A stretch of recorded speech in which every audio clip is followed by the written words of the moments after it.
ready muna natin yung camera natin pag-akyat ng batuan, mga anong mga anang. Kaya ito,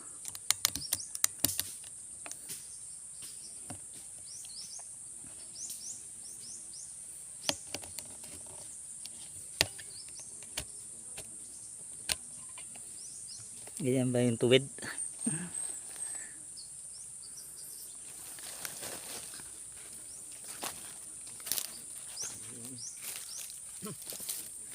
Dala tayong ito, sako sa taas, tapos panungkit. Yan, para po pag ang sanga hindi natin maabot, makuha yung bunga,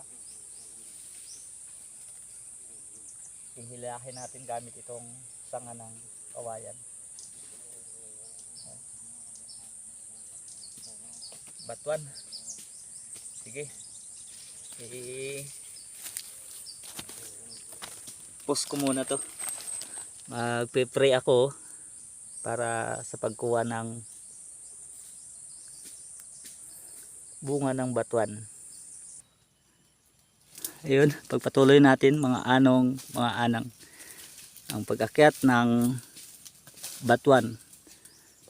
Ito po ay may kasabihan at naging tradisyonal na din na pagkuha ng bunga ng batuan, kailangan di daw malalaglag sa lupa o di kaya mahulog, laglag o hulog, ganun.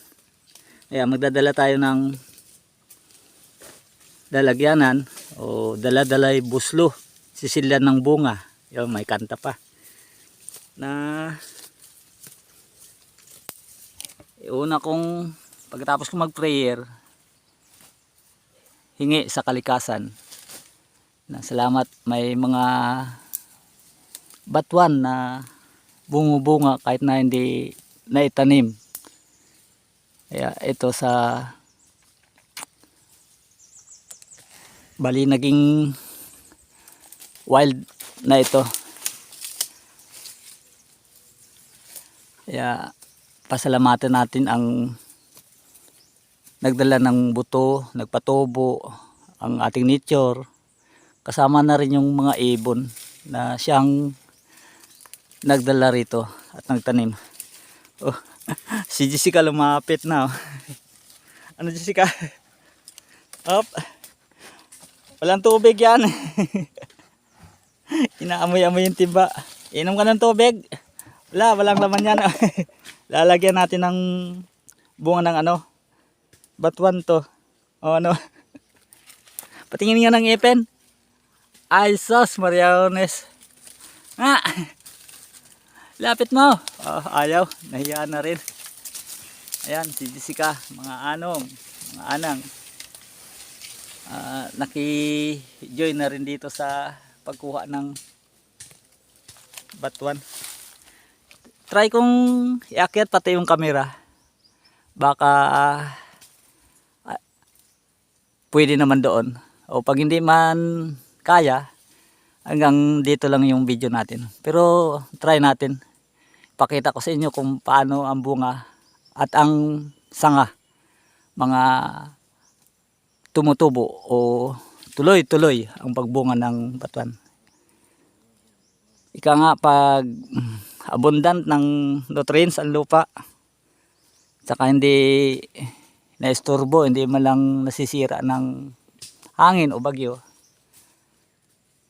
whole year round ang pagbunga nito. Yun, nabubulol ako. May kasama kasing English eh.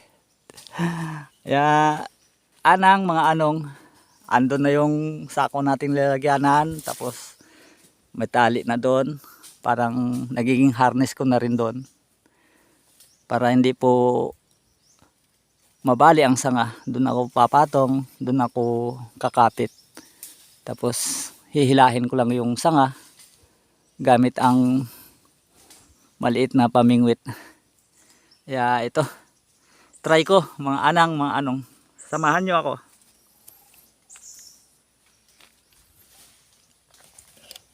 Ito si Anong G.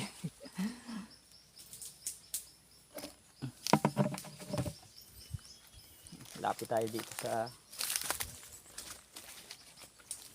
puno ng batuan. Jessica? Oh, kaway-kaway ka. Ayan. Si Jessica. Ayan.